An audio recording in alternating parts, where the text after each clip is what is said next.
Pahayag ng PNP na laging handa sila kung magkaroon muli ng trilyon peso march laban sa korupsyon.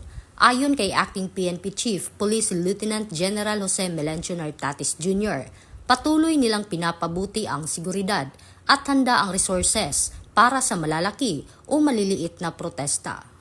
Ang ikalawang rally sa People Power Monument sa Quezon City ay tutol sa korupsyon sa flood control at iba pang proyekto kasabay ng parallel protest sa Rizal Park. Bantay ng PNP ang mahigit 90,000 kalahok sa 119 protesta sa buong bansa noong Nobyembre at 30 taong kasalukuyan. Ayon naman kay Acting PNP Chief Police Lieutenant General Jose Melencio Nartatis Jr., malaya ang pagpapahayag ng pananaw pero may hangganan kapag naapektuhan ang karapatan ng iba. Ito ang bagong PNP para sa bagong Pilipinas, serbisyong mabilis, tapat at nararamdaman.